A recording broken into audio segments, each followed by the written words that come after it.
नदी जोड़ो परियोजना दुनिया का सबसे बड़ा मेगा प्रोजेक्ट जो भारत की तकदीर को बदल कर रख देगा। अब ना पड़ेगा राजस्थान में सूखा और ना आएगी उत्तराखंड में बाढ़। 30 महानदियों को जोड़कर भारत रचेगा इतिहास। जी हां दोस्तों, भारत सरकार एक ऐसे महत्वाकांक्षी प्रोजेक्ट पर काम कर रही है जिसने चीन, पाकिस्तान और बांग्लादेश को हिलाकर रख दिया है।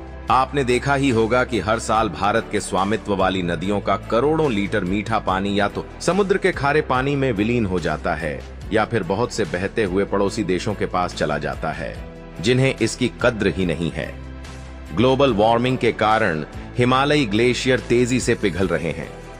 इससे गंगा, ब्रह्मपुत्र और सिंधु जैसी नदियों में पानी की अस्थिरता बढ़ी है। नदी जोड़ो परियोजना न केवल इन समस्याओं को हल करेगी, बल्कि जलवायु परिवर्तन से उत्पन्न दीर्घकालिक जल संकट को भी संतुलित करने में मदद करेगी। जैसे कि पाकिस्तान पूरी तरह से सिंधु यानी कि इंडस रिवर पर निर्भर है, फिर भी वह जम्मू कश्मीर में हमेशा आतंकी हमले करता है। वहीं बांग्लादेश की 3 मुख्य नदियों में से एक यमुना नदी, जो भारत की ब्रह्मपुत्र नदी का हिस्सा है, वहां की आधी आबादी के घरों तक पानी पहुंचाती है।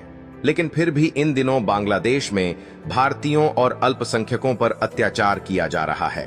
भारत की इस परियोजना से जल विवादों को हल करने में मदद मिलेगी। नदियों का प्रबंधन करके भारत अपनी सीमाओं के भीतर जल संसाधनों का अधिकतम उपयोग करेगा और पड़ोसी देशों पर अपनी सामरिक पकड़ मजबूत करेगा। जबकि यहां दिल्ली में लोग पानी के लिए तरस रहे हैं और राजस्थान के कई इलाकों में तो सदियों से सूखा पड़ा हुआ है। ऐसे में अब भारत ने अपनी नदियों के पानी को खुद इस्तेमाल करने के बड़े मेगा प्रोजेक्ट पर काम शुरू कर दिया है।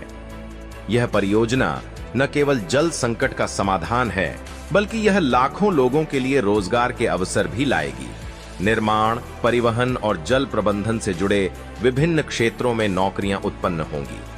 साथ ही जल परिवहन और ऊर्जा उत्पादन से भारत की अर्थव्यवस्था को गति मिलेगी।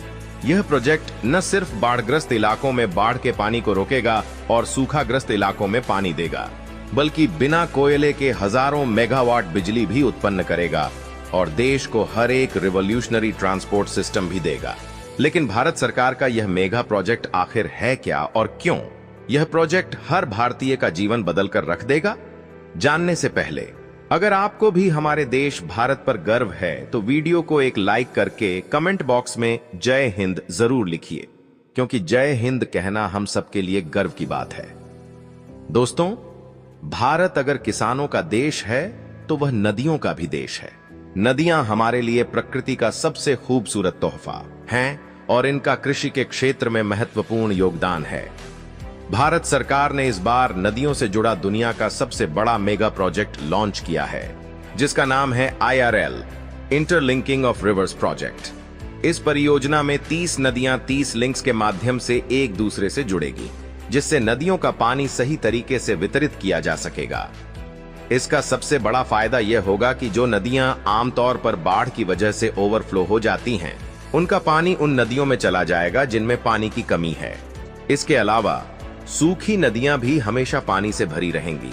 यह काम कठिन जरूर है, लेकिन इसे समझने से पहले हमें यह जानना होगा कि भारत में नदियां हमेशा क्यों ओवरफ्लो होती हैं और क्यों सूख जाती हैं। नदियों का जलस्तर बनाए रखने से पर्यावरण संतुलन में सुधार होगा। परियोजना के अंतर्गत वृक्षारोपण और जलाशय निर्माण से जैव विविधता को भी बढ़ावा मिलेगा। इसके अलावा जल पर्यटन का विकास स्थानीय अर्थव्यवस्था को मजबूती देगा। भारत में 90% से अधिक हिस्सों में वर्षा जून से सितंबर तक होती है। इस दौरान बारिश होती है, लेकिन 3 महीने बाद पानी की कमी हो जाती है, क्योंकि नदियां मुख्य रूप से बारिश पर निर्भर हैं। दूसरी ओर गंगा, सिंधु और ब्रह्मपुत्र जैसी नदियां हिमालय के ग्लेशियरों से पानी प्राप्त करती हैं, लेकिन इन नदियों में ग्लोबल वार्मिंग की वजह से ग्लेशियर पिघलते जा रहे हैं, जिससे बाढ़ आती है। इसी कारण कई बार बादल फटने की घटनाएं भी सामने आती हैं।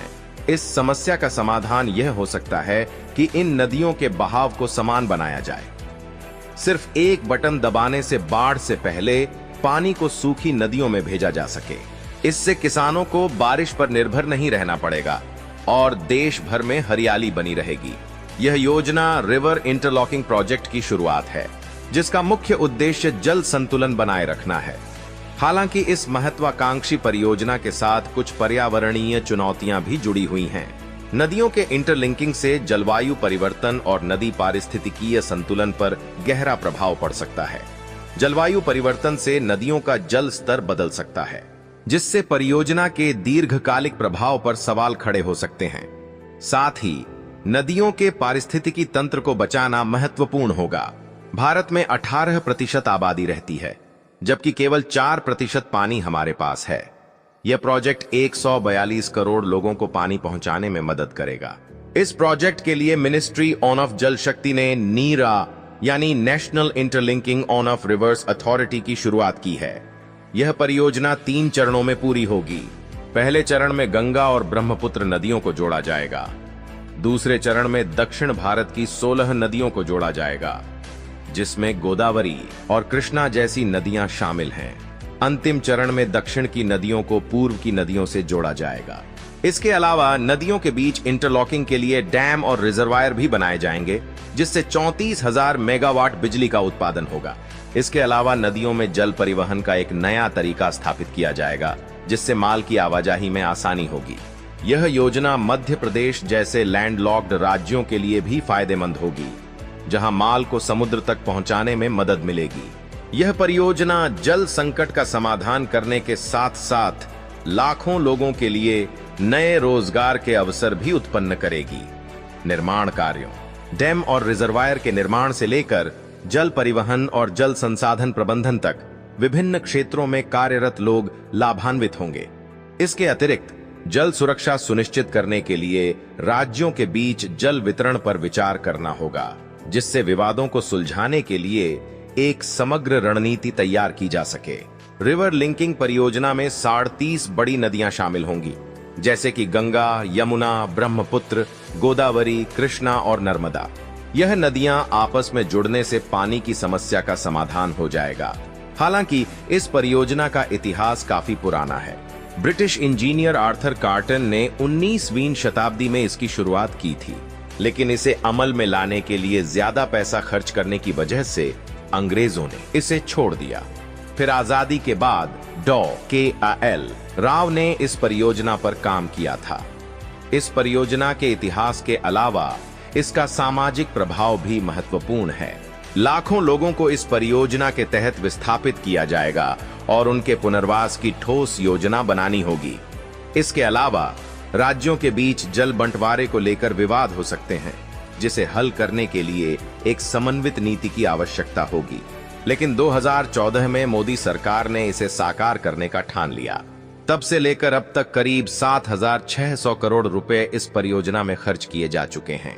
इस प्रोजेक्ट की रफ्तार धीमी है क्योंकि इसको लागू करने में कुछ बाधाएं हैं। पहली बाधा सिविल इंजीनियरिंग है। हर नदी का बहाव अलग है और इसलिए अलग अलग डिजाइन बनानी पड़ेगी। दूसरी बाधा आर्थिक है। इस परियोजना में अरबों रुपए खर्च होने वाले हैं, इसीलिए सरकार को प्राइवेट फंडिंग भी जुटानी होगी। तीसरी बाधा कानूनी है। लिंकिंग कैनाल बनाने के लिए लाखों लोगों को विस्थापित करना होगा, जिससे कानूनी दावों की स्थिति पैदा हो सकती है। इसके अलावा इस परियोजना के लिए अंतर्राष्ट्रीय सहयोग भी आवश्यक हो सकता है। उदाहरण के लिए चीन और अमेरिका जैसे देशों के बड़े जल प्रबंधन प्रोजेक्ट्स से इसे सीखने के कई अवसर मिल सकते हैं। साथ ही वैश्विक निवेशकों को इस परियोजना में शामिल करने से भारत की जलवायु और जल सुरक्षा पर सकारात्मक प्रभाव पड़ेगा। अगर यह परियोजना सफल होती है तो न केवल भारत के किसान और आम नागरिक लाभान्वित हों, बल्कि यह परियोजना पूरे दुनिया में एक मिसाल बनेगी। तो आपको यह महत्वाकांक्षी प्रोजेक्ट कैसा लगा? नीचे कमेंट सेक्शन में जरूर बताइए। वीडियो पसंद आई हो तो इसे लाइक और शेयर जरूर कीजिए, और अगर आप नए हैं तो सब्सक्राइब करके नोटिफिकेशन बेल दबा दीजिए। जय हिंद, जय भारत।